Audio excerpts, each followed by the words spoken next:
মেঘ শাওয়ার নিয়ে বের হয়ে ড্রেসিং টেবিলের সামনে দাঁড়িয়ে চুল মুছছিল। তখনই কেউ এসে দরজায় নক করলো। মেঘ টাওয়াল দিয়ে চুল মুছতে মুছতে গিয়ে দরজাটা খুলল। দেখলো আহান দরজার সামনে দাঁড়িয়ে খুব মনোযোগ দিয়ে ফোন টিপছে। আহানকে এইখানে দেখে মেঘ একটু হকচকিয়ে গেল। আহান ফোনের দিকে দৃষ্টি রেখেই বলল, তাড়াতাড়ি রেডি হয়ে নাও, আমরা সবাই একটু ঘুরতে বের হবো। কথাটা বলে আহান ফোনের দিকে থেকে চোখ তুলে সামনে তাকাতে ও দৃষ্টি মেঘের উপরে আটকে গেল। আহান মুগ্ধ দৃষ্টিতে পলকহীন চোখে মেঘের দিকে তাকিয়ে আছে। এই দৃষ্টিতে নেই কোনো লালসা, নেই কোনো খারাপ আকাঙ্ক্ষা, শুধু আছে একরাশ ভালো লাগা আর ভালোবাসা। শাওয়ার নেওয়ায় মেঘে একদম স্নিগ্ধ লাগছে। ওর চুল থেকে পানির ফোঁটা টুপটাপ করে ওর চোখ, গাল, ঠোঁট, গলায় চুইয়ে চুইয়ে পড়ছে। মনে হচ্ছে সদ্য ফোটা কোনো এক তাজা গোলাপকে এইমাত্র পানিতে চুবিয়ে ওঠানো হয়েছে, আর তার শরীর থেকে পানির ফোঁটাগুলো মুক্তোর মতো ঝরে পড়ছে। আহানকে এইভাবে তাকাতে দেখে মেঘের অস্বস্তি হতে লাগলো। ও মাথাটা নিচু করে কাঁচুমাচু করতে করতে এদিক সেদিক তাকাতে লাগলো। আহানের হঠাৎ চোখ গেল মেঘের গলার দিকে। গলার দিকে চোখ যেতে মুহূর্তেই ওর চেহারা থেকে মুগ্ধতার রেশ কেটে গেল। আহান অবাক হয়ে তাকিয়ে আছে মেঘের গলার চেইনটার দিকে। যদিও লকেটটা দেখা যাচ্ছে না, তারপরেও চেইনটার ডিজাইনটা দেখে আহানের চিনতে একটু অসুবিধা হলো না যে এইটা ওর দেওয়াই সেই চেইনটা। আহান হাত বাড়িয়ে মেঘের চেইনটা ধরতে যাবে, তার আগেই মেঘ দ্রুত দুকদম পিছিয়ে গেল। সেই সুযোগে আহান রুমের মধ্যে ঢুকে দরজাটা লক করে দিল। আহানকে দরজা লক করতে দেখে মেঘ একটু ঘাবড়ে গেল। পরক্ষণে আবার নিজেকে সামনে নিয়ে কণ্ঠে একটু জোর এনে বলল, কি আপনি পারমিশন না নিয়ে আবার রুমে প্রবেশ করেছেন কেন? আহান দুষ্টু হেসে বলল, তুমি পারমিশন না নিয়ে আমার নামে লকেট গলায় পড়তে পারো, আমার তো নেম ইউজ করতে পারো, আমাকে না বলে অন্য ফ্ল্যাটে গিয়ে থাকতে পারো, আর আমি পারমিশন না নিয়ে একটু তোমার রুমে ঢুকতে পারবো না? আর তাছাড়া তুমি আমার আইনত বিয়ে করা বউ, তাই তোমার রুমে ঢুকতে গেলে আমার পারমিশন নেওয়ার কোনো প্রয়োজন নেই, ঠিক আছে? আহানের কথা শুনে মেঘ ভয় পেয়ে গেল। মেঘ বুঝতে পারছে না যে ও আহানের সারনেম ইউজ করে সেটা আহান কিভাবে জানলো। এই কথা তো কারোরই জানার কথা না। মেঘের ভাবনার মধ্যে আহানোর একদম কাছে গিয়ে ওর কোমরে হাত রাখলো। তারপর হ্যাঁচকা টান দিয়ে ওকে নিজের সাথে মিশিয়ে নিয়ে ওর কানের কাছে লো ভয়েসে বলল, তোমার খুব সুন্দরভাবে গুছিয়ে বলা মিথ্যেগুলো আস্তে আস্তে সব বেরিয়ে যাচ্ছে মাই কুইন। একবার আমি পুরো সত্যিটা জানতে পারি, তারপর তোমার কি অবস্থা করবো তুমি ভাবতেও পারছো না। এতগুলো বছর অনেক জ্বালিয়েছ, এখন আর এসব জ্বালা সহ্য করার মতো শক্তি আমার মধ্যে অবশিষ্ট নেই। কথাটা বলে আহান মেঘের গলায় থাকা চেইনটা টান দিতেই জামার মধ্যে থেকে লকেটটা বেরিয়ে আসলো। আহান লকেটটার দিকে তাকিয়ে মুচকে একটা হাসি দিল। যেটা ভেবেছিল ঠিক সেইটাই হয়েছে। এটা সত্যি ওর দেওয়া চেইনটা। তার মানে ওর মেঘ পুড়িয়ে আজ অবধি এটা গলা থেকে খুলেনি। আহানের ভাবনার মধ্যে মেঘ ছোমেড়ে আহানের হাত থেকে চেইনটা নিয়ে লকেটটা আবারও জামার মধ্যে ঢুকিয়ে হাইড করে ফেললো। আহান বিদ্রুপের স্বরে বলল, লকেট লুকিয়ে ফেলে কি সত্যিটা মিথ্যে হয়ে যাবে নাকি? মেঘ কাঁপা কাঁপা কণ্ঠে বলল, কিসের মিথ্যে? এটা আপনার দেওয়া উপহার ঠিকই, বাট এতে আপনার নাম, সেজন্য এটা পড়িনি। আমার বয়ফ্রেন্ডের নামও এটি, তাই এটা আর খুলিনি, এখনো পড়ে আছে। মেঘের কথা শেষ হওয়ার সাথে সাথেই আহান হাত দিয়ে শক্ত করে মেঘের গাল চেপে ধরলো। তারপর আগে চোখে ওর দিকে তাকিয়ে দাঁতে দাঁত চেপে বলল, আর একটা মিথ্যে কথা বললে তোমার হাত পা ভেঙে তোমাকে জ্যান্ত মাটিতে পুঁতে ফেলবো। আমাকে কি তোমার তার কাছে জোকের বলে মনে হয় যে তুমি যখন যা বলবে সেটা আমি বিশ্বাস করে নেবো? অলরেডি তোমার এইসব ভুলভাল কথা বিশ্বাস করে আমার জীবন থেকে 2 বছর নষ্ট হয়ে গেছে। আর না, এবার আমি আর তোমার কোনো কথাই বিশ্বাস করবো না। নিজে খোঁজ খবর নিয়ে সবটা জানবো। কথাটা বলে আহান মেঘের গাল ছেড়ে দিল। মেঘ ভয়ে ভয়ে জিজ্ঞাসা করলো, নিজে খোঁজ খবর নিয়ে সবটা জানবেন মানে? আহান মেঘের আরেকটু কাছে গিয়ে ওর চোখে চোখ রেখে বলল, আমি অলরেডি লোক লাগিয়ে দিয়েছি। এই 2 বছর তুমি কি কি মহৎ কাজ করেছো সব নিউজ 24 ঘন্টার মধ্যে আমার কাছে এসে পড়বে। এমনিতেই বড্ড দেরি করে ফেলেছি। আমি যদি সেদিন তোমার কথাগুলো বিশ্বাস না করে তোমার ব্যাপারে একটু খোঁজ খবর নিতাম, তাহলে আর এত কিছুই হতো না। আহানের কথা শুনে মেঘের হাত পা কাঁপছে। ও ভাবছে আহান যদি সবটা জেনে যায় তাহলে ওর এতদিনের করা সব প্ল্যান মাটিতে মিশে যাবে, আর সত্যিটা জানলে আহান কিছুতেই সহ্য করতে পারবে না। মেঘকে এতটা ভয় পেয়ে যেতে দেখে আহান মেঘের গালে স্লাইড করতে করতে বলল, এত ভয় পাচ্ছ কেন মেঘ পরি? আহানের প্রশ্নের উত্তর না দিয়ে মেঘ মাথাটা নিচু করে ফেলল। আহানের স্পর্শে ওর শরীর জমে যাচ্ছে। হৃদস্পন্দনের গতি দ্রুত ওঠানামা করছে। ঠোঁটজোড়া মৃদু কাঁপছে। কোথা থেকে রাত্রে লজ্জা জড়তা এসে মেঘের চোখের পাতায় ভর করেছে। তাই তো চোখ তুলে আহানের দিকে তাকানোর শক্তিটুকু পাচ্ছে না। হুট করে আহান এক হাত মেঘের ঘাড়ে রেখে ও ঠোঁটের সাথে নিচে ঠোঁট মিলিয়ে দিল। ঘটনার আকস্মিকতায় মেঘ চোখ বড় বড় করে আহানের দিকে তাকালো। আর আহান পরম যত্নে চোখ বন্ধ করে নিজের ভালোবাসার মানুষটা ঠোঁটের স্বাদ গ্রহণ করতে লাগলো। সন্ধে 6:30। রেস্টুরেন্টের এক পাশে চেয়ারে বসে আছে মেঘ। মাথার মধ্যে ভীষণ যন্ত্রণা হচ্ছে ওর। গাটা কেমন গুলিয়ে উঠছে।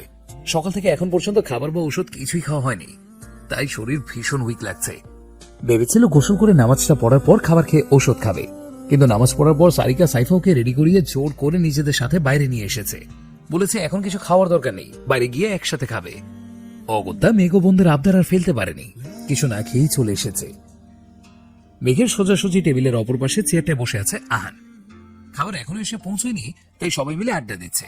আহান সবার সাথে কথা বলছে আর মাঝে মাঝে আর চোখে মেঘের দিকে তাকাচ্ছে। মেঘকে কেমন অস্বাভাবিক লাগছে ওর কাছে। আহান ভ্রু কোঁচকে মেঘকে উদ্দেশ্য করে বলল, আই ওকে মেঘ? হঠাৎ এইভাবে বলে মেঘ একটু হকচকিয়ে উঠল। বাকিরা সবাই মেঘের দিকে দৃষ্টি নিক্ষেপ করলো। ও যথাসম্ভব নিজেকে সামলে নিয়ে ঠোঁটের কোণে জোরপূর্বক হাসি ফুটিয়ে বলল, হ্যাঁ একদম ঠিক আছে। মেঘ ঠিক আছে বললেও কথাটা আহানের একদম বিশ্বাস হলো না, কারণ মেঘকে দেখে মনে হচ্ছে ওর কিছু একটা সমস্যা হচ্ছে। আহান কিছু না বলে কোনা চোখে বারবার মেঘকে দেখতে লাগলো। এতে মেঘের আরো অস্বস্তি হতে লাগলো, কিন্তু তারপরেও চুপচাপ মাথা নিচু করে বসে রইল। কিছুক্ষণের মধ্যে ওদের খাবার চলে আসলো। খাবার দিয়ে যেতে সবাই নিজেদের মতো করে খাওয়া শুরু করলো। মেঘ স্পুন দিয়ে একটুখানি রাইস মুখে নিতেই ওর গা কুলিয়ে বমি পেতে লাগলো। ও দ্রুত বসা থেকে দাঁড়িয়ে কাউকে কিছু না বলে দৌড়ে ওয়াশরুমে চলে গেল। মেঘের এমন কাণ্ডে আহানেরা সবাই হতবাক হয়ে গেল। ওরা বুঝতেই পারছে না যে মেঘ হঠাৎ করে কেন এইভাবে দৌড়ে চলে গেল।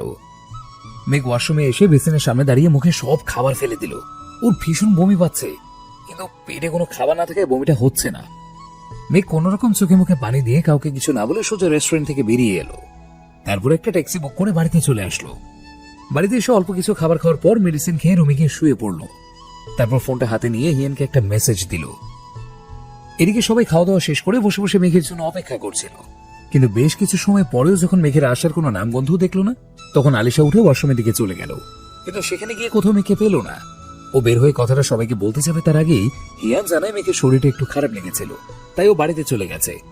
মেঘ কাউকে কিছু না বলে এইভাবে বাড়িতে চলে গেছে শুনে সবাই ভীষণ অবাক হলো। ওরা এটাই বুঝতে পারছে না যে শরীর খারাপ লাগলে ওদের বললো না কেন। রাত 9টা। রুমের দরজায় নক পড়তে আহান গিয়ে দরজা খুলে দিল। দরজাটা খুলতে একে একে অভি, রিয়ান, আহির, মিহির নিঃশব্দে রুমের মধ্যে প্রবেশ করলো। আহান দরজাটা আবার লক করে দিয়ে বেডের উপরে এসে বসে পড়লো। আহির, মিহির, অভি, রিয়ান গিয়ে আহানের সামনাসামনি সোফায় বসে পড়লো। তারপর অভি আহানকে উদ্দেশ্য করে বলল, হঠাৎ আমাদেরকে এবার জড়িয়ে ডেকে পাঠালি কেন? কোনো সমস্যা হয়েছে নাকি?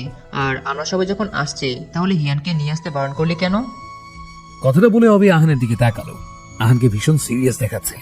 আহান অভির প্রশ্নের অ্যান্সার না দিয়ে উল্টে ওদের প্রশ্ন করলো, এই 2 বছর মেঘ কোথায় গিয়েছে, কি করেছে, সেই বিষয়ে তোরা কে কি জানিস? মেঘের নামটা শুনতে আহির আর মিহিরের মুখে যেন বিরক্তির ছাপ ফুটে উঠল। মিহির কপাল কুঁচকে কাটকাট কণ্ঠে বলল, কোনো কিছু জানি না, ওর ব্যাপারে আমরা কেউ কোনো খোঁজ খবর নিইনি। মিহিরের কথা শুনে আহানের মেজাজ খারাপ হয়ে গেল। ও রাগী কণ্ঠে জিজ্ঞাসা করলো, কোনো খোঁজ খবর নিসনি? হ্যাঁ, তোদের তো উচিত ছিল কোথায় যায় কি করে সেই বিষয়ে খোঁজ নেওয়া। দেখ ব্রো, ও তার সাথে যেটা করেছে তারপর আর আমরা ওর বিষয়ে খোঁজ খবর নেওয়ার প্রয়োজন মনে করিনি। আহিরের কথা শুনে আহান রাগী চোখে ওর দিকে তাকালো। তারপর বলল, আমার সব থেকে বড় ভুল হয়েছে মেঘের কথা বিশ্বাস করে সেদিন দেশ ছেড়ে চলে যাওয়া আর সবার সাথে যোগাযোগটা বন্ধ করে দেওয়া। যদি সেদিন একটা বারো মেঘের বিষয়ে খোঁজ খবর নিতাম তাহলে হয়তো আজকে দিনটা অন্যরকম হতো। জানিস, এতদিন আমি ভেবে এসেছি মেঘের কাছে আমি নেই তো কি হয়েছে, ওর কোনো সমস্যা হলে ওকে প্রোটেক্ট করার জন্য তোরা তো আছিস, কিন্তু তোরা তো এই 2 বছরে মেয়েটার কোনো খবরই নিস নি রে। আহানের কথাটা শেষ হতেই আহির আর মিহির মাথাটা নিচু করে ফেলল।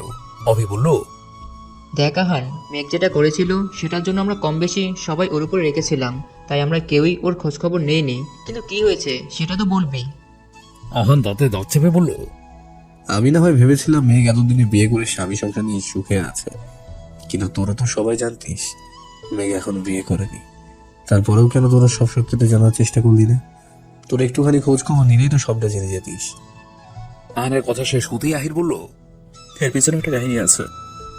আহান প্রশ্নসূচক দৃষ্টিতে আহিরের দিকে তাকালো। মিহির একটা দীর্ঘশ্বাস ফেলে বলতে শুরু করলো, তুমি চলে যাওয়ার পর অফিসের সব কাজের দায়িত্ব আমার রাহির উপর পড়ে। সবকিছু সামলাতে আমাদের দুজনের প্রায় নাচের অবস্থা হয়ে গেছিল। প্রায় লেট নাইটে আমরা বাসায় ফিরতাম। একদিন রাত 12:15টার সময় আমি আর রাহির পাশে আসছিলাম। ঠিক তখনই মাঝ রাস্তায় আমাদের গাড়িটা খারাপ হয়ে যায়। ড্রাইভার আমাদের গাড়িতে বসে রেখে আশেপাশে কোনো গ্যারেজ খোলা আছে কিনা সেটা দেখতে চলেছে। আমাদের গাড়িতে বসে থাকতে বিরক্ত লাগছিল, তাই আমরা গাড়ি থেকে নেমে রাস্তার পাশে হাঁটাহাঁটি করছিলাম। হঠাৎ ল্যাম্পপোস্টের আলোতে আমরা স্পষ্ট দেখলাম কয়েকটা ছেলে মিলে একটা মেয়েকে টেনে হেসড়ে রাস্তার পাশে ছুপে নিয়ে যাচ্ছে।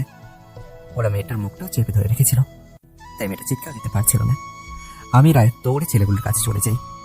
ছেলেগুলো হয়তো আমাদের চিনতে পেরেছিল, তাই মেয়েটাকে ওখানে ফেলে রেখে ওরা ওভাবে দৌড়ে চলে যায়।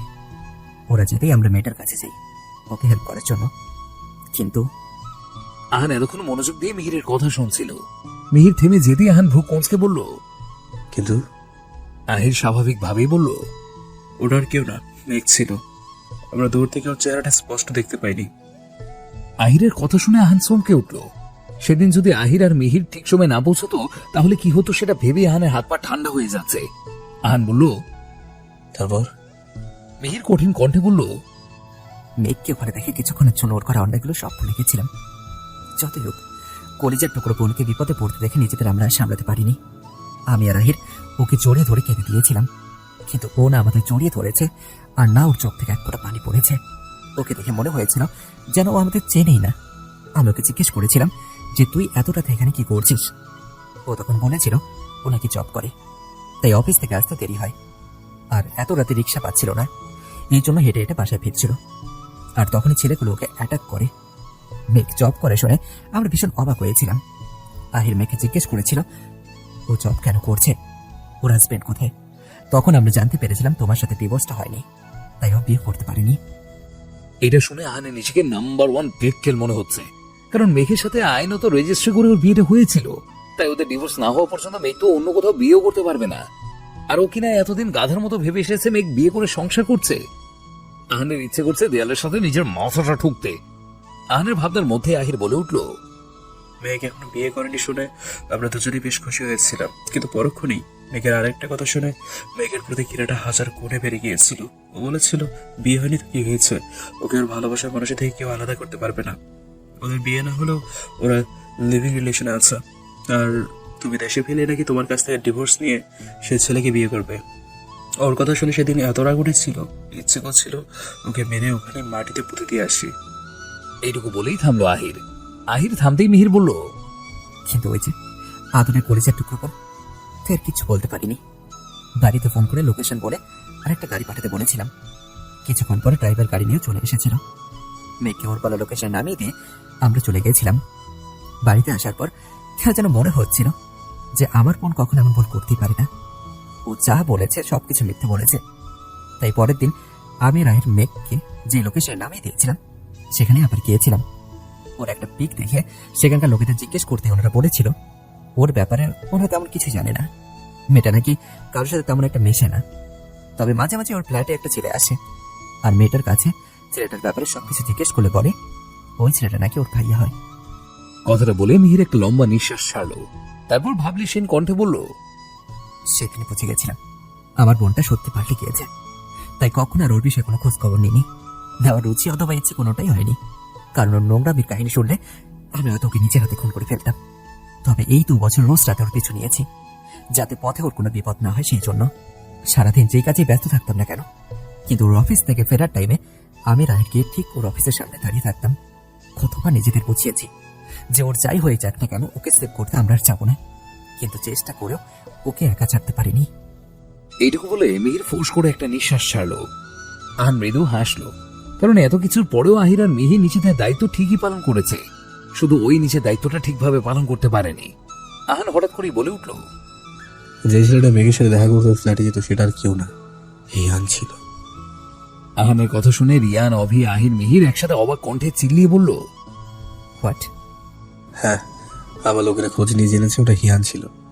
আশেপাশের লোকেদের আমাদের পিক দেখাতে ওরা হিয়ানকে চিনে ফেলে, আর আমাকেও হিয়ানই খুঁজে বের করেছে।